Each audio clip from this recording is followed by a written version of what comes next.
விவசாயிகளை விட்டு விலகிக் கொண்டிருக்கிறார்கள் இந்த மக்கள் என்றால் அதற்கு என்ன காரணம்? அவர்கள் உழைக்கக்கூடிய அந்த உழைப்புக்குரிய ஊதியம் கிடைப்பதில்லை. உற்பத்தி செய்யக்கூடிய அந்த பொருட்களுக்கு நியாயமான விலை கிடைப்பதில்லை.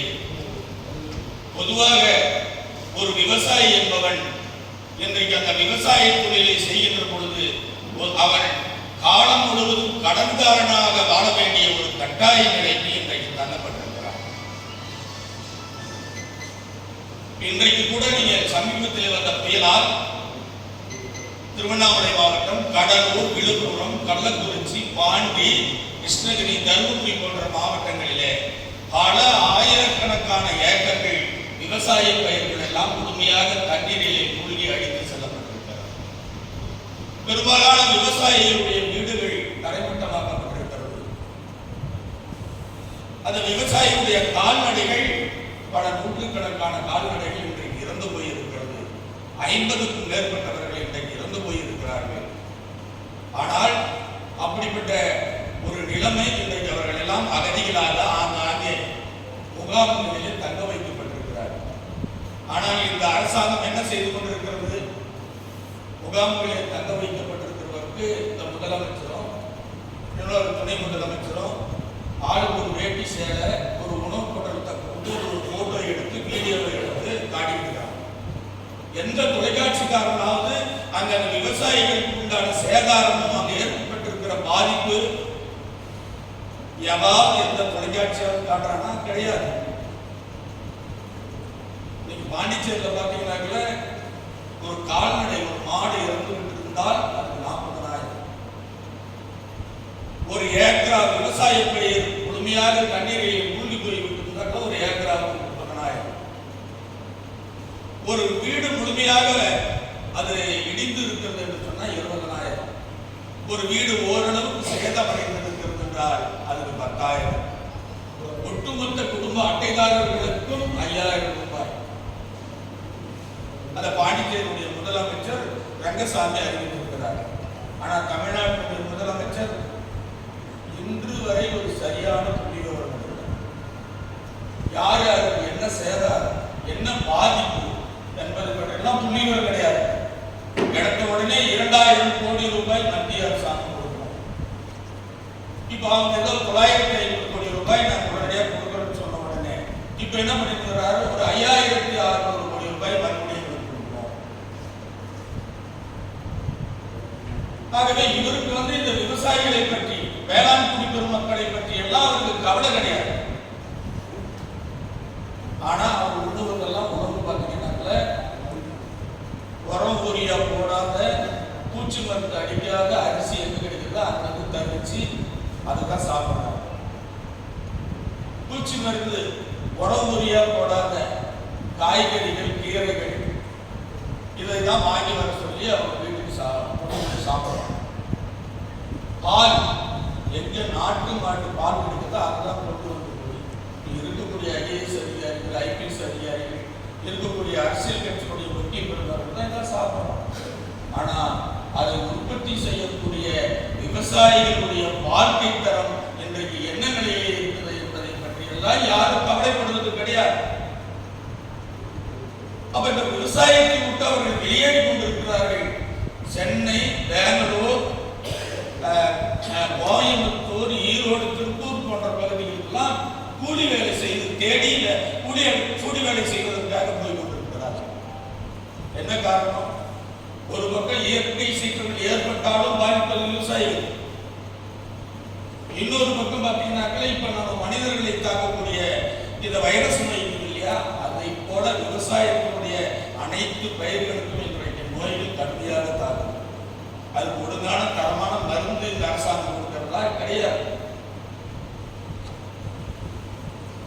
இதையும் தாண்டி குடும்பத்தோடு கஷ்டப்பட்டு இரவு பகல் என்று பாராமல் அவங்க உற்பத்தி செய்யக்கூடிய காய்கறிகளை எல்லாம், கீரையோ மற்ற காய்கறிகள்லாம் கொண்டு வந்து மார்க்கெட்டில் வச்சா அங்க இருக்கக்கூடிய புரோக்கர்களும் அங்க இருக்கக்கூடிய வியாபாரிகளும் என்ன விலை சொல்றாங்கன்னா அந்த விலைக்கு கொடுத்துட்டு வந்து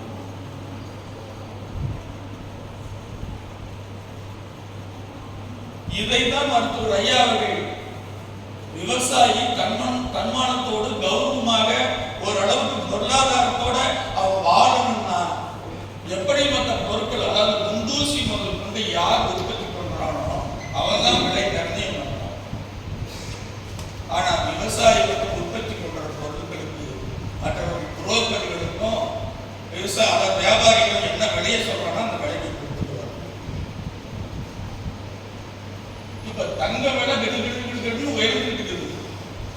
யாராவது வருத்தப்படுறானா இல்ல யாராவது தொலைக்காட்சியில அதை பத்தி பேசுறானா? இந்த மழை காலத்தில் பார்த்தீங்கன்னா 2 நாளைக்கு காய்கறி அந்த போக்குவரத்து போக முடியல, காய்கறிகள் விலை உயர்ந்துச்சுன்னா அந்த தொலைக்காட்சியில் பார்த்தா காய்கறிகள் விடு உயர்வு, தக்காளியினுடைய விலை கடுமையான உயர்வு, அந்த குடும்ப தாய்மார்கள் எல்லாம் மிகப்பெரிய வேதனை. நினைத்து பாருங்கள்,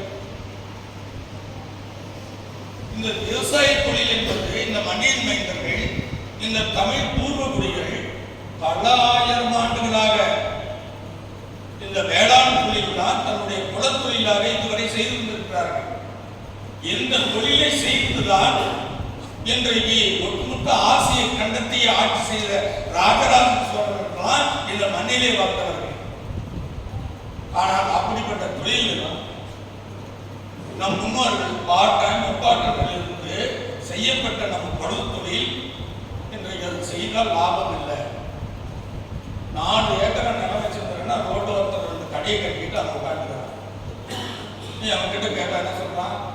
4 ஏக்கராக நான் விவசாயம் பண்ணா 2 லட்சம் ரூபாய் ஒரு வருஷத்துக்கு கடன் ஆகும். இந்த 2 கடையில உட்காந்து நான் வியாபாரம் பண்ணா ஒரு நாளைக்கு 1000 ரூபாய் நிற்குது, 2 கடையில 2000 ரூபாய் நிற்குது.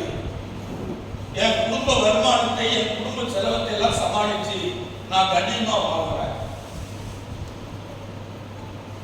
இது ஒரு படம். இன்னொரு படம் அரசாங்கம் பன்னாட்டு நிறுவனங்கள் எல்லாம் தொழில் தொடங்குறதுக்குள்ள இவங்க அப்படியே அங்கிருந்து வர சொல்லி அவன் தொழில் தொடங்குறதுக்கு அந்த தொழிற்சாலைக்கு ஒரு 250 ஏக்கரா வேணும்னா இதை காரணம் காட்டி நான் 2000 ஏக்கரா எடுக்க விவசாயிகள் அந்த நிலங்களை அடிமாட்டு விலைக்கு அங்க பார்த்தீங்கன்னா ஒரு ஏக்கரா 2 கோடி 3 கோடி போகும். இவன் 20 லட்சம் 30 லட்சத்துக்கு வாங்கி அவனுக்கு கோடிக்கணக்கான ரூபாய்க்கு விற்பனை செய்வாங்க. விமான நிலையங்கள் விரிவாக்கம், சாலைகள் விரிவாக்கம், பொது நிறுவனங்களுடைய விரிவாக்கம், இப்படி இந்த நிலங்களை பல ஆயிரக்கணக்கான ஏக்கர் நிலங்களை எல்லாம் இந்த அரசுகள் திட்டமிட்டு இன்றைக்கு மக்களிடத்திற்கு பறித்து கொண்டிருக்கிறது. இதையெல்லாம் தடுப்பதற்கு உண்டான ஒரு மாநாடு தான் இன்னைக்கு நடைபெற இருக்கிற தமிழ்நாடு உழவர் பேர் இயக்கத்துடைய மாநாடு.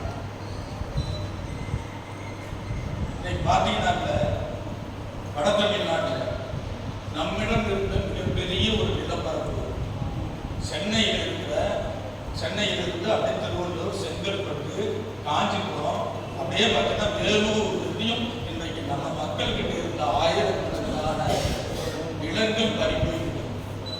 நீ என்ன பண்ண போற? நீ வித்துட்ட இந்த தருணத்தில் நம்மால் என்ன பண்ணலாம்? அந்த நிலம் 50 லட்சம் 1 கோடி லாட்டரி சீட்டு மாதிரி அடிச்சுக்கிட்டு முப்பாட்டு காலத்துல சம்பாதிச்ச சொத்தெல்லாம் நீங்க வித்துட்டு வரலாம். நீ வித்துட்ட நிலத்துல ஒரு 4 வருஷம் 5 வருஷம் கழிச்சு போய் 4 சென்ட் அங்க நீ வாங்க முடியுமா? 4 சென்ட் நீ வாங்க முடியுமா? முடியாது. மிகப்பெரிய ஒரு அவல நிலை இன்றைக்கு இருக்குது.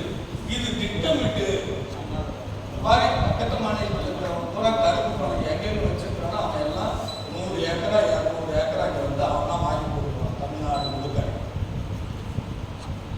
அதுக்கு உண்டான சாதகமான சட்டத்தை இந்த தமிழ்நாடு அரசு இன்றைக்கு செய்து கொடுத்து கொண்டிருக்கிறது.